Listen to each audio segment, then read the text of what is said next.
Governor Greg Abbott accuses President Biden of deflecting presidential duty to protect the border and labels the southern border an invasion crisis. Donald Trump announces his bid for president in 2024.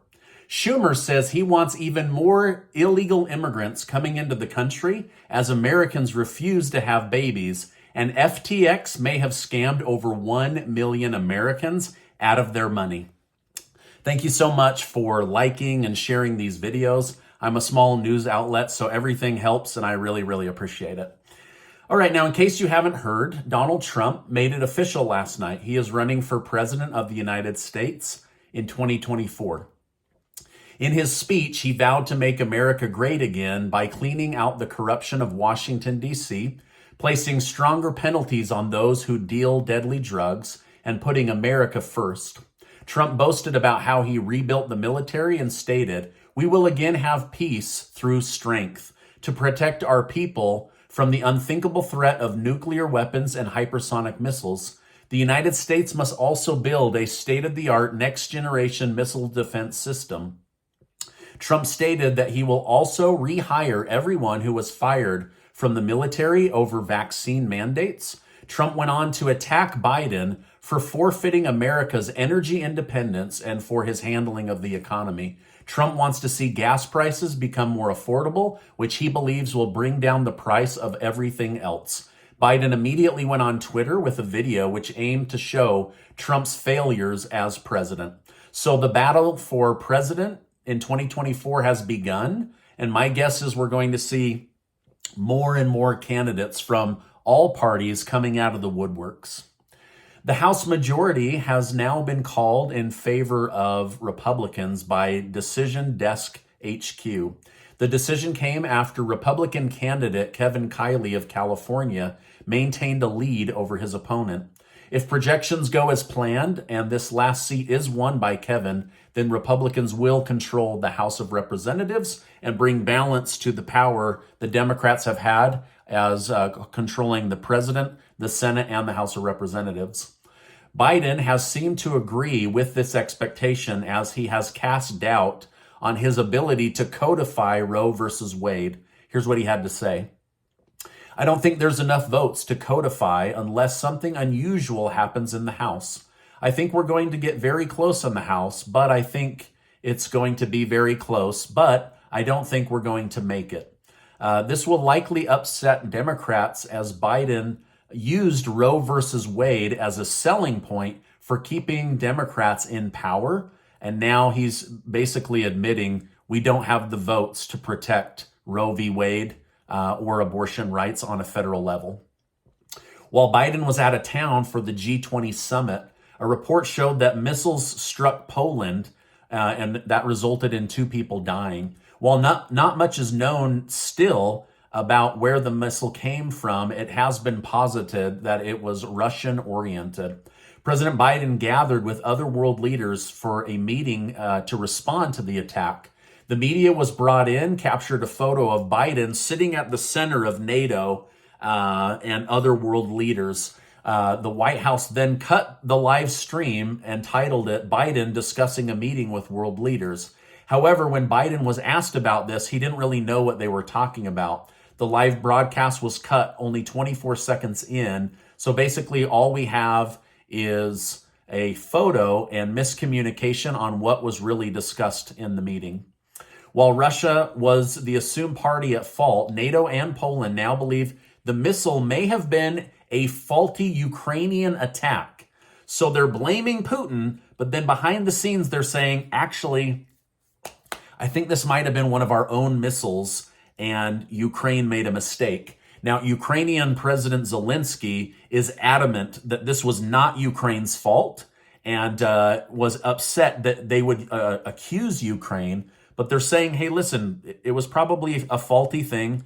It's horrible that people died, but we need the truth, right? Otherwise, we're going to end up in World War III if, in fact, Russia is now attacking Poland.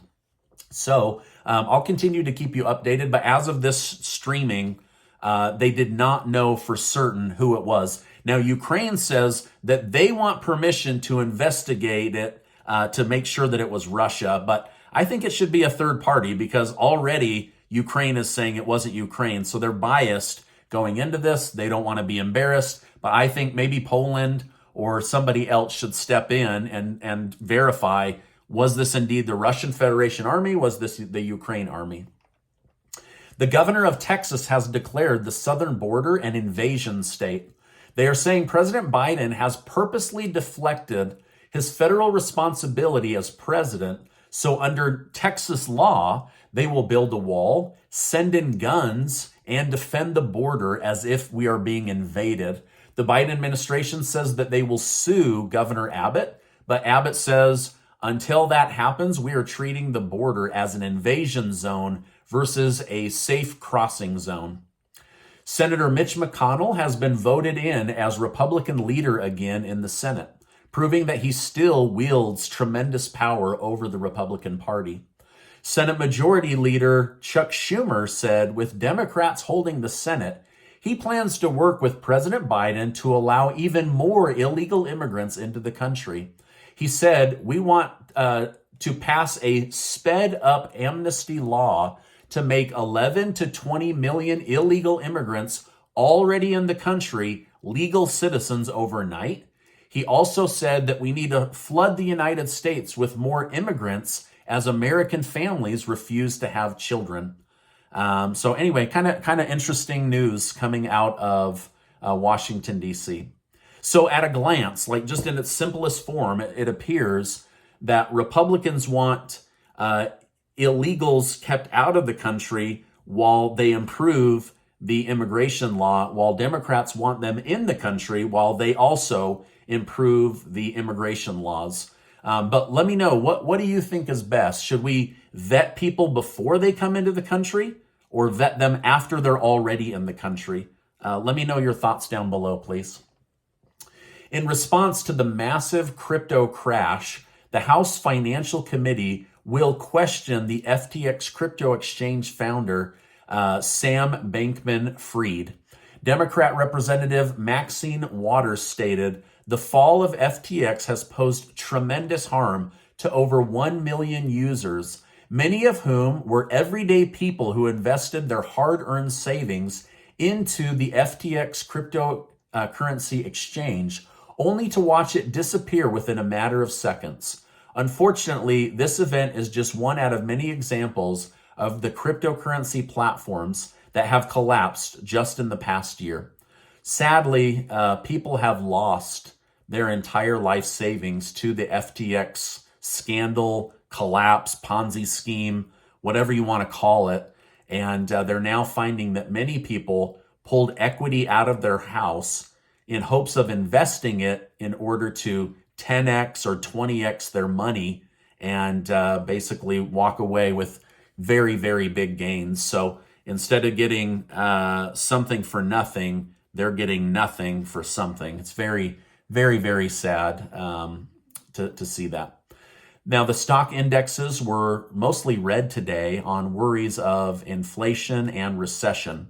It didn't help that the founder of Amazon, Jeff Bezos, did a live interview where he told Americans, stop spending your money. It's going to get bad. Don't buy new cars. Don't buy new TVs. Don't buy anything. I think he went overboard. Like, this is how you ensure a recession, is everybody clams up and they hold on to money and it's like a blood clot. So be wise with your money. Spend your money wisely. Be cautious with your debt. But if everybody stops spending, then we guarantee that the economy seizes up and it's a self-fulfilling prophecy leading to a horrible recession. So I don't fully agree with Jeff Bezos there. Now, Target had a huge miss on their earnings report and their stock suffered tremendously. It dropped by over 13% today.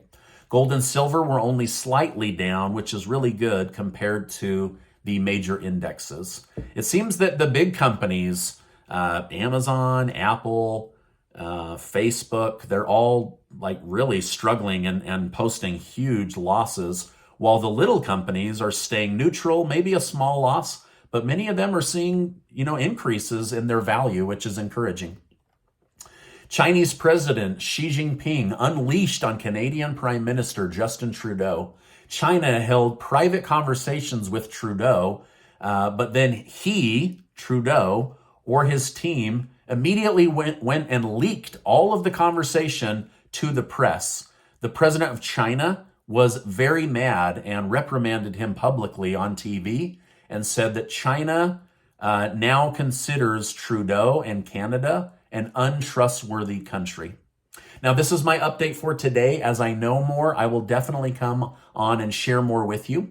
Make sure to take 20 seconds to go to the link in the pinned comment or in the video description where it's yourbridgeplan.com/YouTube. You can sign up to be one of the 25 winners of the $15,000 in cash that Casey and I are giving away, thanks to very generous video sponsors. I'll leave a link below.